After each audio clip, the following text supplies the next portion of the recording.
제가 지난주 이런 기사를 하나 보게 됐습니다. 국제사진 공모전에서 1위 한 사진이라고 해요. 낮부터 밤까지의 변화를 동심원으로 붙인 그런 사진인데요. 풍경 사진입니다. 한번 볼까요? 한 4개 정도 되는데요. 이게 실제 그 사진을 이제 이렇게 여러 개 찍어서 이어 붙인 거죠. 동심원으로 이어 붙인 건데 낮과 밤이 공존하고 있죠. 또 볼까요? 네, 너무 멋있죠? 네. 낮과 밤이 공존하는 사진입니다. 서울의 모습. 이거는 어딘지 까먹었네요. 되게 좋은 곳인데, 네, 거기입니다. 네, 좋은 곳입니다. 너무 멋있지 않나요? 네. 낮과 밤이 공존하고 시간의 흐름을 그걸로 표현을 했던 거죠. 그래서 이 사진의 제목이 타임 웨이브라고 합니다. 저는 이 사진을 보면서 마치 그리스도인의 삶이 이 사진과 같다라는 생각을 해보게 되었습니다. 낮과 밤이 한 사진 안에 공존하고 있잖아요. 이것처럼 그리스도인인 우리의 삶에도 낮과 밤이 공존하기 때문이죠. 그리스도인인 것 같은데 여전히 세상을 쫓아 살아가는 모습이 우리에게 있다라는 겁니다. 그러면서 제가 한 주 동안 바울의 이 고백이 계속 마음 가운데 머물렀습니다. 금요 기도회 때도 사실 이 말씀 가지고 기도했었는데요. 로마서 7장에 그러므로 내가 한 법을 깨달았노니 곧 선을 행하기 원하는 나에게 악이 함께 있는 것이로다. 우리는 예수님을 믿는 그리스도인이기 때문에 어느 정도 선을 행하고자 하는 갈망을 가지고 있습니다. 그런데 우리는 날마다 깨닫죠. 선을 행하기를 원하면서도 여전히 악을 행하고 있는 우리의 모습, 날마다 깨닫잖아요. 사실 여기 있는 사람들 중에 내가 죄를 저지르고 싶어서 저지르는 사람들이 어디 있겠어요? 여기 무신론자 있으세요? 하나님의 존재를 부인하시는 분 있으세요? 우리가 그런 것도 아니고 예수님의 존재에 대해서 믿고 있는 그리스도인인데, 그리고 하나님의 존재 정도는 믿고 있는 자들인데, 그렇기 때문에 어느 정도 그 하나님이 기뻐하시는 삶을 살고 싶어 한다라는 거예요. 그런데 우리 안에 함께 있는 그 그 죄성이 선을 행하고자 하는 우리의 그 모습들, 의지를 가만히 내버려 두지 않는다라는 거죠. 나름 날마다 죄와 싸우려고 합니다. 계속 싸워요. 죄와 싸우다가, 그리고 유혹을 이겨내다가 어느 순간에는 이 정도 싸웠으면은 그래도 잘했지, 내가 이 정도 싸워내려고 노력했잖아, 그러면 하나님도 이 정도는 이해해 주실 거야 라고 합리화하면서 여전히 죄를 짓는 우리의 모습들이 있다라는 거죠. 우리의 삶 속에서 너무나 쉽게 발견되는 모습입니다. 그런데 이 모습이 우리에게만 있는 것이 아니라 바울에게도 있었던 것이죠. 선을 행하기 원하는 나에게 악이 함께 있다. 제 개인적으로도 예수님을 믿은 지 35년이 넘었고, 이 안에 청년부 막내라고 할지라도 그 사람이 모태신앙이라면은 적어도 20년은 신앙생활을 해온 것일 텐데, 왜 우리의 모습은 이런 상태일까요? 왜 우리의 삶은 잘 변하지 않는 걸까요?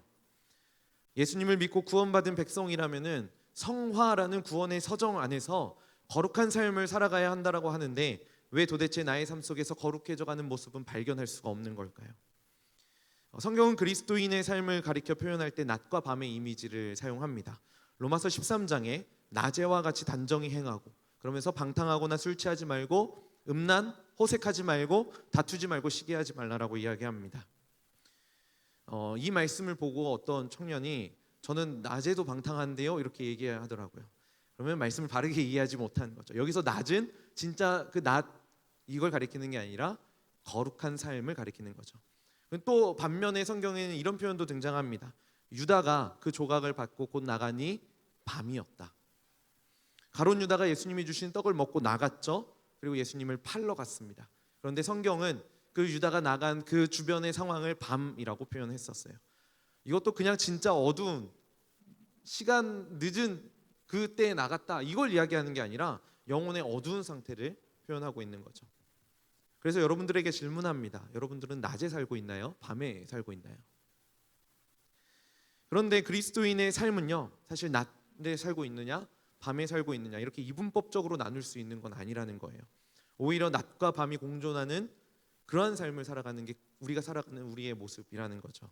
근데 문제는 이 낮과 밤이 싸우는데 항상 밤이 이긴다는 거예요.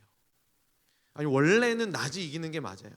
원래는 빛이 어둠을 쫓아내거든요. 어둠은 빛이 오면 사라지게 돼 있어요. 그런데 우리의 죄악된 습성들 안에 그 죄성들 때문에 우리의 삶을 보면 항상 어둠이 그 빛을 삼켜버린다라는 거죠. 제가 이런 관점에서 오늘 본문을 묵상하는데 특별히 요한의 세례라는 문구가 눈에 들어왔습니다. 먼저 18장 25절에 이렇게 얘기해요. 그가 일찍이 주의 도를 배워, 여기에 그는 아볼로를 가리키거든요. 열심으로 예수에 관한 것을 자세히 말하며 가르치나 요한의 세례만 알따름이라. 아볼로예요. 아볼로라는 사람은 알렉산드리아, 지식적으로 굉장히 발달된 도시였거든요. 도서관도 엄청 큰 거 있었고 거기 출신이었고 어려서부터 성경을 잘 배워온 능통한 사람이었습니다. 어려서부터 주의 도를 배웠다라고 표현을 하고 그러한 열심으로 본문에 보니까 예수에 관한 것을 자세히 말하며 가르쳤던 사람이라고 이야기합니다. 그런데 아볼로가 알았던 건 요한의 세례까지였어요. 그렇다면 여기서 요한의 세례는 무엇을 가리키는 걸까요? 사실 이 아볼로의 이야기만으로 유추하는 것이 쉽지 않은데요. 요한의 세례가 이어서 한 번 더 등장해요. 19장에 넘어와서 1절에 보면 이렇게 이야기합니다. 아볼로가 고린도에 있을 때 바울이 윗지방으로 다녀 에베소에 와서 어떤 제자들을 만나. 그러니까 아볼로가 고린도에 가서 이제 예수님의 세례까지 들은 다음에 가르쳤어요. 그리고 바울은 윗지방으로 다녔다라고 이야기를 하는데요. 한번 지도를 보시면요, 이 고린도 지역이 보이시죠? 고린도 보이고 그 위의 지역, 그러니까 바울이 지금 이 위의 지역으로 전도 여행을 떠난 겁니다. 이게 3차 여행이 시작되는 건데요. 그래서 지금 우리가 오늘 보고 있는 에베소 지역으로 가게 되었던 거죠. 그러니까 갈라디아, 부르기아 지역을 통과해서 바울이 지금 에베소로 가고 있는 겁니다. 근데 거기서 어떤 제자들을 만났죠. 그 제자들에게 복음을 가르치고 있는데 이 에베소에 있는 성도들이 성령에 대해서 들어본 적이 없다라는 거예요. 그러면서 3절에 이렇게 이야기합니다. 우리 3절 같이 한번 읽어볼까요? 바울이 이르되 그러면 너희가 무슨 세례를 받았느냐? 대답하되 요한의 세례니라. 에베소에 있던 성도들이 요한의 세례까지만 받았다, 거기까지만 알고 있다라고 얘기하죠. 자, 요한의 세례는 무엇을 가리킬까요? 일단 본문을 통해서 우리가 한 가지 유추할 수 있는 것은 요한의 세례만으로는 불충분하다라는 것이죠. 세례 요한, 그러니까 요한이 주었던 세례를 넘어서서 한 가지가 더 필요한데 그것이 예수님의 이름으로 받는 성령의 세례라는 겁니다. 왜냐하면 바울이 에베소 성도들에게 이어서 이야기할 때 이렇게 얘기합니다. 우리 4절부터 6절까지 같이 한번 읽어봅니다. 바울이 이르되 요한이 회개의 세례를 베풀며 백성에게 말하되 내 뒤에 오시는 이를 믿으라 하였으니 이는 곧 예수라 하거늘 그들이 듣고 주 예수의 이름으로 세례를 받으니 바울이 그들에게 안수함에 성령이 그들에게 임하심으로 방언도 하고 예언도 하니. 그러니까 요한의 세례가 최종이 아니라는 거예요. 요한이 외쳤었던, 세례 요한이 계속해서 외쳤던 내 뒤에 오시는 예수님을 믿어야 된다라고 했었던 그 예수님의 세례가 이 에베소 성도들에게 필요하다라는 거죠. 그래서 그 예수님의 이름으로 받는 세례를 통해 임하시는 성령님이 너희들에게 필요하다라고 지금 바울이 가르치고 있는 겁니다. 결국에 지금 오늘 본문 가운데 이야기하고 있었던 요한의 세례는요, 내 삶의 주인이 예수님이 되지 못한 삶을 가리킨다라고 할 수 있을 겁니다. 예수님을 알고 있지만 여전히 내가 내 삶의 주인으로 살아가는 삶의 모습인 거죠. 그런데 여러분 기억하셔야 되는 게 요한의 세례를 알고 있었던 사람들이 예수님을 몰랐던 게 아니었어요. 이들이 교회에 안 나온 거 아니었어요. 아까 아볼로도 예수님에 대해서 알았고 심지어는 예수님에 관해서 가르치던 사람이었습니다. 성경이 그렇게 이야기하고 있어요. 그런데 여전히 복음이 내 삶을 지배하게 내 삶을 내어주고 싶지 않았던 거예요. 내가 내 삶을 이끌어가는 게 좋은 거죠. 왜냐하면 그 복음이라는 게 내 삶을 구속한다라고 생각하니까 이 하나님의 말씀, 하나님의 율법, 하나님이 나에게 주신 그 복음이 내 삶을 구속하는 것처럼 느껴진다라는 겁니다. 여러분 생각해 보세요. 교회에서 이야기하는 게 뭐예요? 다 하지 말라는 거잖아요. 이거 하지 마, 저거 하지 마, 술 마시지 마, 담배 피지 마, 혼전 관계 안 돼, 11조 해야지, 주일 성수 시간 내어가면서 주일 성수 해야지.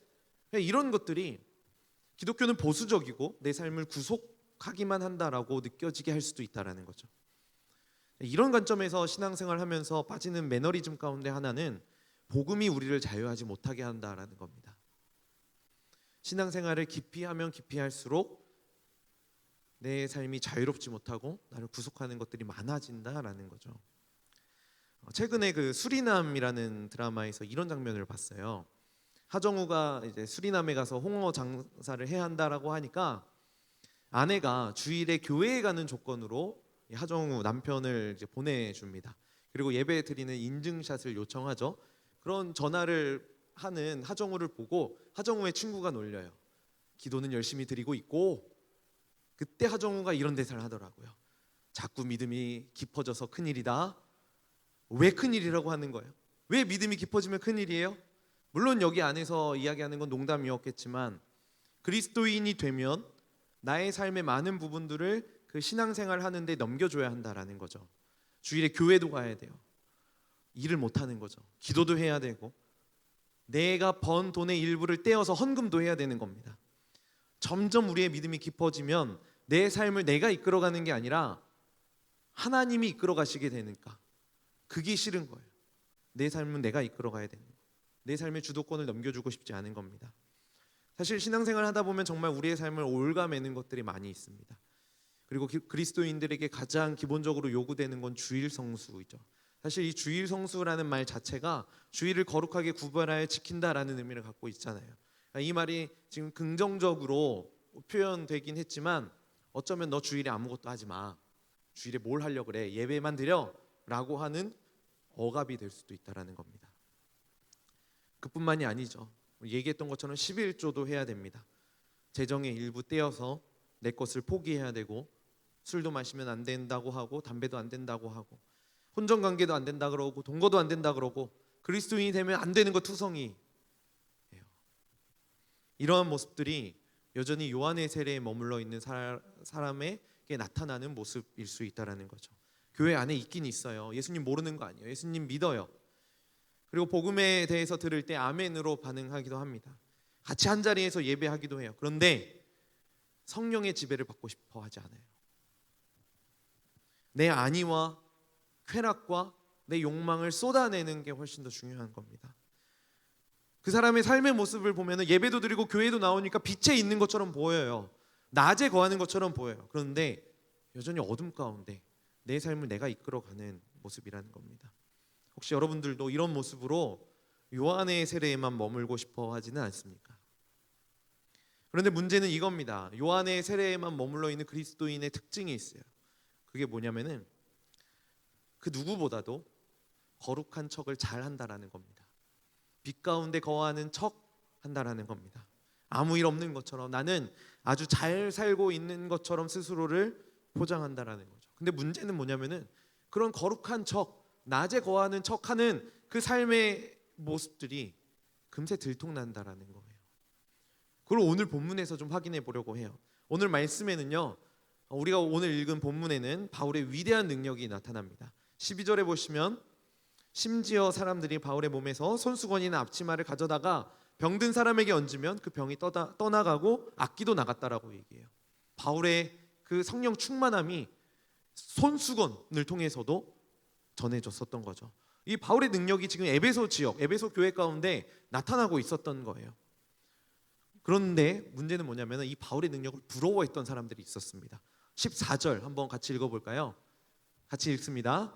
유대의 한 제사장 스게와의 7 아들도 이 일을 행하더니. 스게와의 7 아들입니다. 7 아들이 누군지는 모르겠지만 7명의 아들들이 있었어요. 근데 이들의 신분이 중요합니다. 유대인이고 제사장이었죠. 정말 정통적인 제사장은 아니었던 것 같긴 한데 거룩해 보이는 사람이었어요. 그리고 이들도 평소에 귀신 쫓아내던 일 잘하던 사람들이었습니다. 그런데 이들이 가진 능력이 바울의 능력만큼은 아니었던 거예요.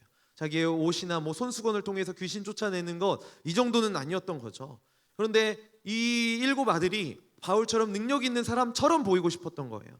거룩한 사람인 것처럼 보이고 싶었던 거죠. 그래서 바울을 흉내내면서 귀신을 쫓아냅니다. 그런데 그 귀신이 이렇게 반응해요. 15절 16절 같이 한번 읽어봅니다. 악기가 대답하여 이르되 내가 예수도 알고 바울도 알거니와 너희는 누구냐 하며 악귀 들린 사람이 그들에게 뛰어올라 눌러 이기니 그들이 상하여 벗은 몸으로 그 집에서 도망하는지라. 그 쫓아내려고 했었던 악기가 도리어 이야기하는 거예요. 너희는 누구냐? 내가 예수도 알고 바울도 아는데, 성령 충만한 바울도 아는데 너희는 누구냐?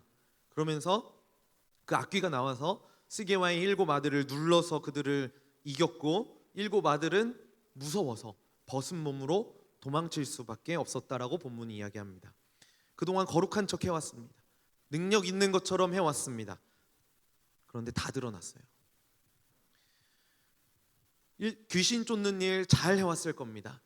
유대인이었고 제사장이었고 사람들에게 관심을 받고 있었을 거예요. 그런데 자기보다 더 능력 있는 사람을 보게 되니까 이 흉내 내보고 싶었던 거예요. 그렇게 되고 싶었었던 거예요.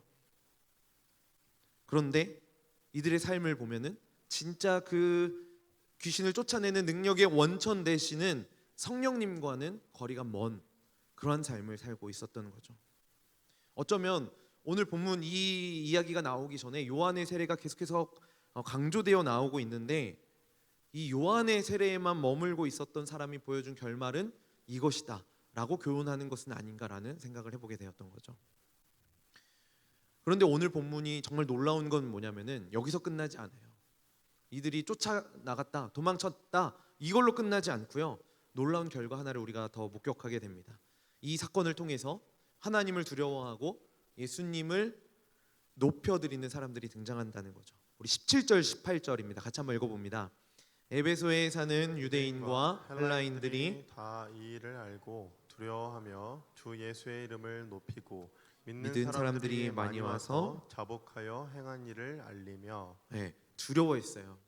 그리고 주 예수의 이름을 높입니다. 능력이 어디서부터 온 건지 알았던 거죠.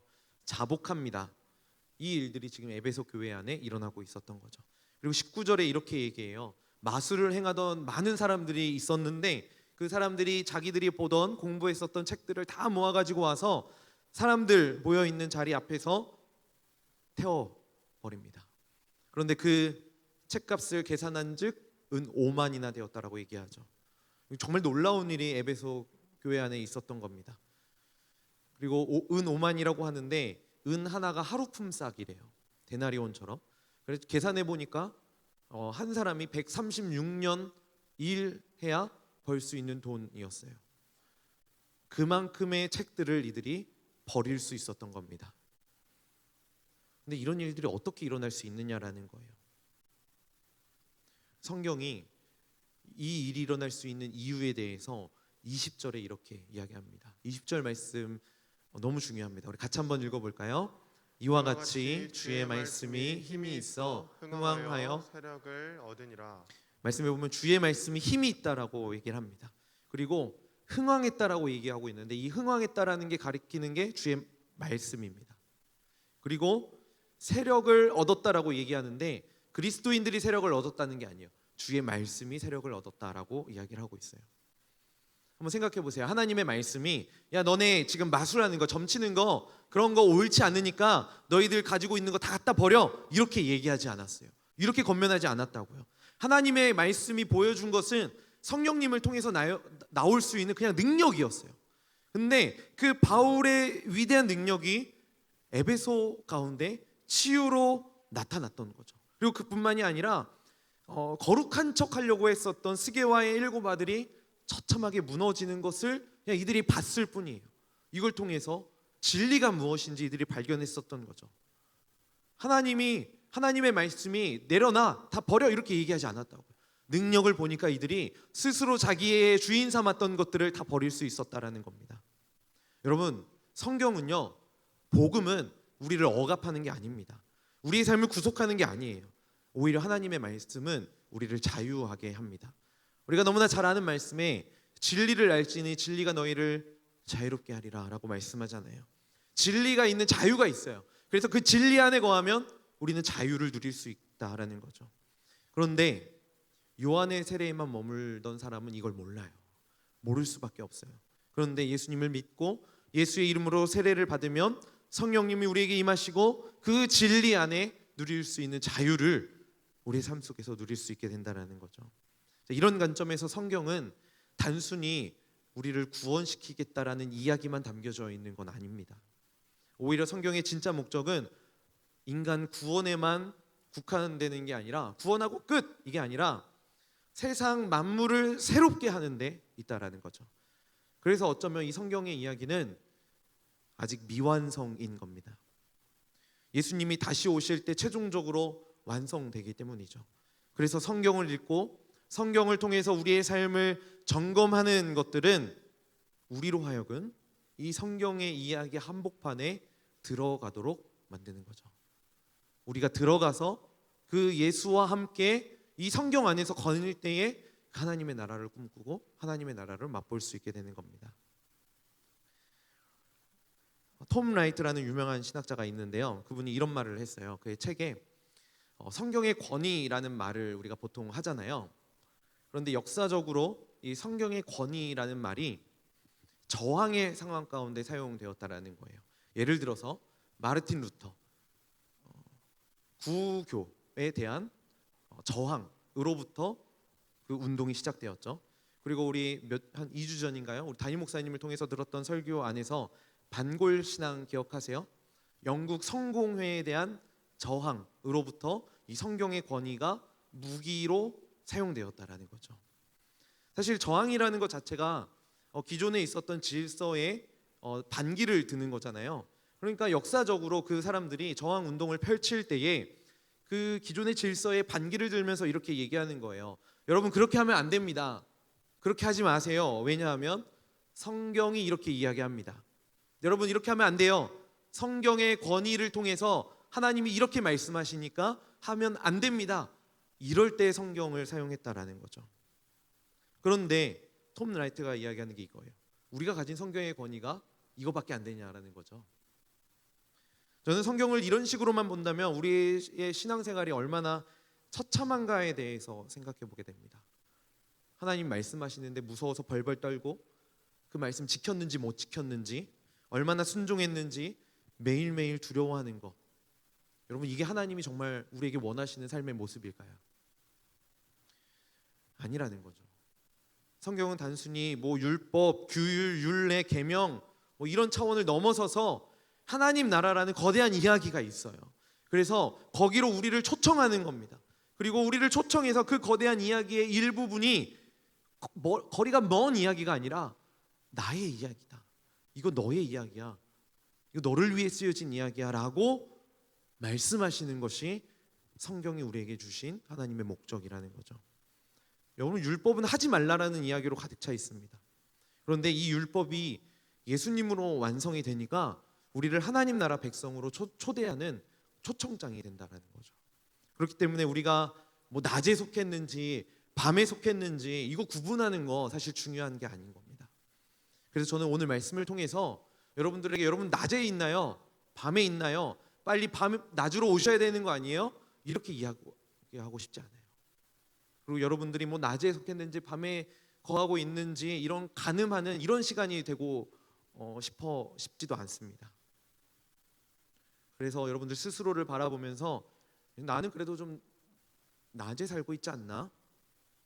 이 정도면 거룩함 잘 지키고 있지, 이런 생각도 하지 마시고요. 나는 계속 밤에 있네, 난 소망이 없어, 이렇게 생각하지도 마시고요. 아니, 어쩌면 아무런 생각도 없이 저 얘기는 나랑 관계없는 일이야, 한 귀로 듣고 한 귀로 흘려버리는 것도 하면 안 되는 겁니다. 그럼 우리가 무엇을 해야 할까요? 우리의 형편과 상관없이 우리가 낮에 있든 밤에 있든 얼마나 거룩한 삶을 살고 있나 못 살고 있나 이것과 상관없이 나는 널 동일하게 사랑해 라고 말씀하시는 예수 그리스도, 그 진리의 말씀 안에 거하는 것, 그게 오늘 우리가 해야 되는 일이라는 겁니다. 여러분, 무엇을 막 애써서 하지 않아도 괜찮습니다. 거룩함을 얻기 위해서 낮에와 같이 단정히 행하게 하기 위해서 막 거룩한 척 하지 않으셔도 괜찮아요. 그리고 거룩은 우리가 막 무엇을 한다고 완성이 되는 것도 아니에요. 그저 예수 그리스도의 그 보혈 안에 머무르는 거죠. 예수 그리스도 안에 그 사랑 안에 머무는 것, 이거인 거예요. 기독교가 알려주는 하나님이 말씀을 통해서 알려주시는 본질이 그거라는 겁니다. 사랑하는 청년 여러분, 여러분들은 그리스도인으로 사는 것 어떠신가요? 할만하신가요? 힘드신가요? 어려우신가요? 때로는 그리스도인으로서의 삶이 무기력하기도 하고 남들과 비교해서 난 뒤처져 있는 것 같기도 하고 신앙생활도 재미없고 공동체 생활도 재미없고 맨날 똑같은 거 하는 것 같고 마을 모임도 맨날 똑같은 얘기 듣는 것 같고 귀찮기만 하신가요? 그렇다면 만약 여러분들이 이런 시기를 살고 있다면 해결책은 무엇일까요? 어떻게 해결할 수 있을까요? 결국 해답은 본질이라는 겁니다. 본질을 다시 붙잡는 거죠. 여러분, 본질 붙잡지 않으면요 어려움 또 찾아옵니다. 본질 붙잡지 않으면 잠깐 공동체 생활 즐거워도 또 어려움 찾아옵니다. 본질 붙잡지 않으면은 이 교회 안에서 예배 드리는 것도 언젠간 슬럼프가 또 찾아옵니다. 그런데 우리가 본질에 집중하고 그 본질을 기반으로 해서 우리의 삶을 세워 나아간다면 그 본질이 우리의 삶을, 우리의 신앙을 튼튼하게 지켜주고 있기 때문에 우리의 삶은 다소 흔들릴지라도 넘어지진 않는 거죠. 그래서 여러분 이 시간에 본질을 다시 한 번 더 점검하셔야 합니다. 제가 신대원에 다니면서 함께 공부하는 많은 분들 중에 부러웠던 분들이 있었습니다. 어떤 분들이었냐면 신학책인데 되게 어려운 책들이에요. 근데 옛날 책을 가지고 다니시는 분들이 있었어요. 되게 옛날 판, 개정판 말고 옛날 판을 들고 다니시는 분들. 이게 같은 책인데도 이게 개정되면 디자인도 달라지고 중간 내용도 조금 추가되거나 바뀌거나 이런 부분들이 있잖아요. 근데 옛날 판을 들고 다니시는 분들이 있었던 거예요. 제가 왜 그런 분들이 부러웠냐면 그런 옛날 책을 가지고 계신다라는 것은 그분의 아버지가 목사님일 가능성이 많은 거예요. 그죠? 일반 성도님들이 이런 책을 들고 다니지 않을 거 아니에요. 그러니까 목사님인 아버지나 뭐 지인으로부터 물려받았다라는 거죠. 왜냐하면 저는 아버지가 목사님도 아니시고 저는 대학교도 신학교를 나온 게 아니고 일반 대학교를 나왔다 보니까 신학책에 대해서 뭐가 좋은 책인지 뭘 읽어야 되는지 어떻게 공부해야 되는지에 대한 정보가 하나도 없었거든요. 그래서 그냥 막 닥치는 대로 읽었는데 별로 좋은 책이 아니었던 이런 경험들도 하게 되었던 거예요. 그런데 이 책 옛날 판을 들고 다니는 그런 분들은 아버지가 목사님이거나 그런 분들이니까 신학 공부하는 출발점 자체가 달랐었던 거죠. 나는 한 10권의 책을 봐서 좋은 책을 이렇게 2권 선점해야 된다면은 그분은 좋은 책 2권을 알고 그것부터 시작했었던 거예요. 그러니까 저는 정말로 그런 분들이 부러웠었던 거죠. 그래서 제게 꿈이 하나 생겼습니다. 제게 딸이 2이나 있잖아요. 둘 중에 누가 할지는 모르겠지만 저는 제 딸이 신학을 했으면 좋겠습니다. 네, 너무 행복하거든요. 그래서 아빠 너무 행복해 보여서 저도 신학하고 싶어요. 이런 말을 듣는 게 저의 꿈이에요. 그래서 일단은 저희 라일이에게 아직은 대화가 통하니까 라일이에게 자주 이야기해요. 라일아, 여기 책 되게 많지? 이거 다 네 거야. 나중에 너 다 줄게. 네, 처음에 라일이가 들었을 때는 아빠 나 글씨도 모르잖아 이렇게 얘기를 했었는데요. 제가 어느 날 집에서 이 책꽂이에서 책을 하나 꺼내서 보고 있었어요. 보고 있는데 저한테 라일이가 이렇게 얘기하더라고요. 아빠 왜 내 책 보는 거야? 제가 그랬어요. 라일아 이거 아빠 책이야. 너 글씨도 못 읽잖아. 그랬더니 아빠가 이거 다 나 준다고 했잖아. 이렇게 얘기하더라고요. 제가 꿈을 이뤘습니다. 그때 꿈을 이뤘습니다.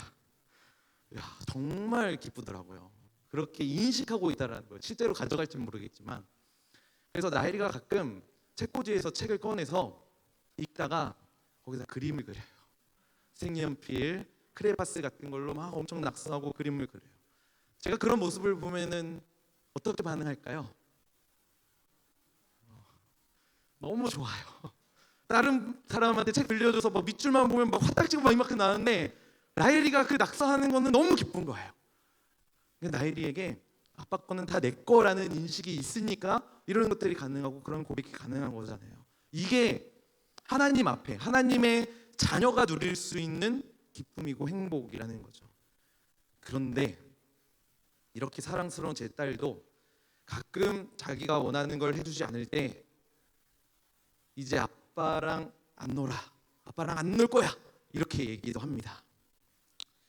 아주 화딱지가 이만큼 올라오지만 이런 딸의 모습을 보면서 어떻게 이렇게 낮과 밤이 명확하게 구분될까?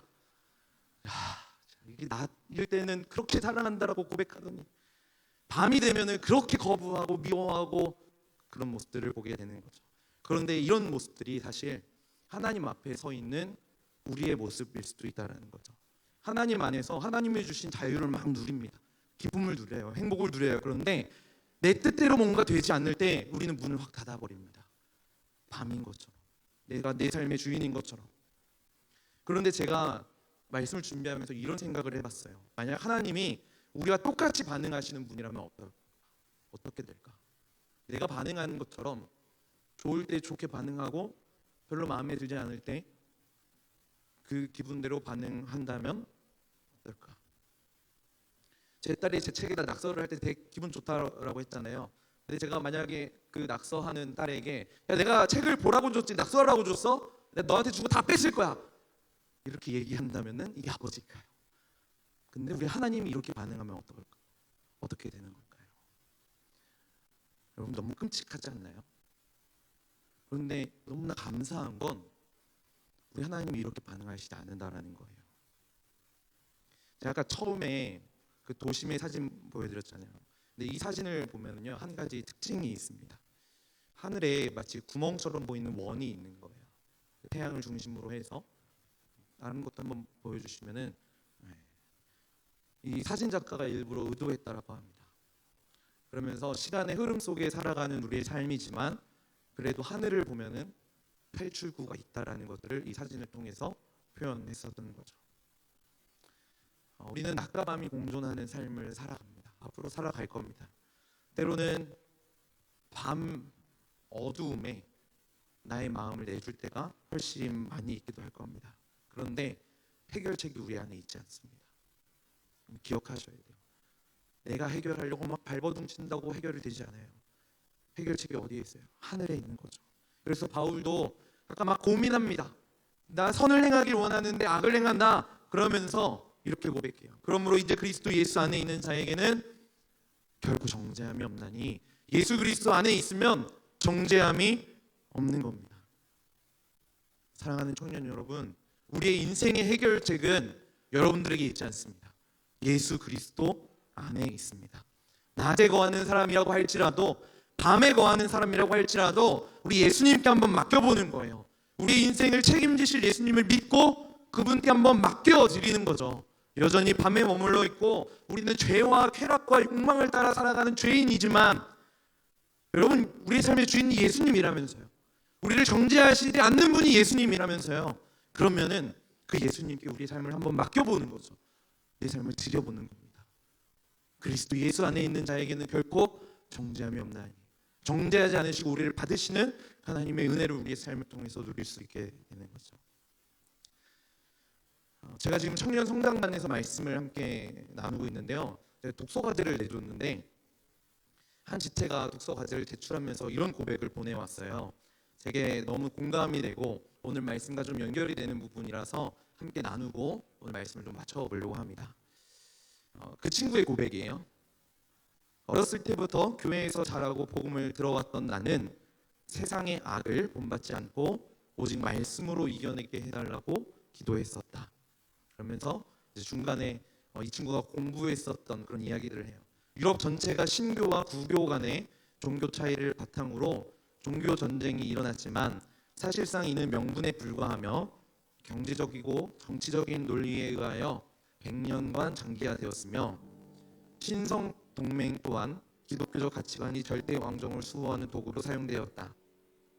간디와 청나라 상인이 예수는 믿지만 크리스천은 믿을 수 없는 존재라고 말했던 것은 제국주의 시절 인도와 중국이 겪은 수탈이 크리스천에 의해 자행되었기 때문이다.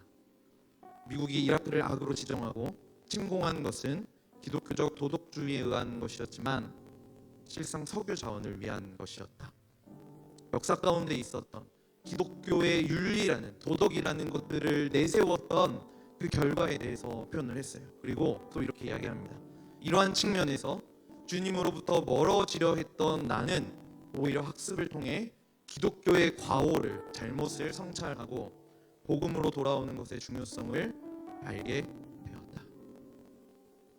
그러면서 마지막에 이렇게 고백했습니다. 하나님으로부터 멀어질수록 나는 당겨져 하나님의 뜻을 보게 되는 것이다.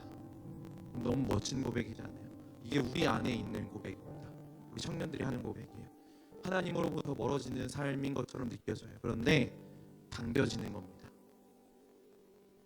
내가 끊을 수 없는, 내가 피할 수 없는 그 큰 사랑으로 인해서 당겨지면서 다시 하나님의 뜻을 보게 되는 거죠. 이게 하나님의 능력인 거예요. 이게 성령의 능력인 거예요. 우리 시간에 좀 하나님 앞에 같이 기도했으면 좋겠어요. 우리 있는 자리에서 우리 좀 하나님 앞에 말씀을 기억하면서 기도합시다. 하나님, 저는 그동안 낮과 밤 어느 곳에 있는지 이것이 훨씬 중요한 줄 알았습니다. 그런데 낮이냐 밤이냐 이게 중요한 게 아니라 낮이든 밤이든 상관없이 거룩하든 거룩하지 못하든 의인이든 죄인이든 상관없이 나를 여전히 동일하게 사랑하시는 예수 그리스도, 그 예수 그리스도가 있기에 하나님의 뜻 가운데 거할 수 있는 것이었습니다. 우리 제가 이 고백을 좀 하나님 앞에 했으면 좋겠어요. 그래서 기도하실 때 하나님 나의 삶 가운데 찾아와 주세요. 예수 그리스도의 사랑으로 나를 이끌어 주세요. 나를 도와주세요. 우리 이런 마음 가지고 우리 하나님 앞에 말씀을 기억하면서 우리 간절히 주님 앞에 기도하며 나가겠습니다.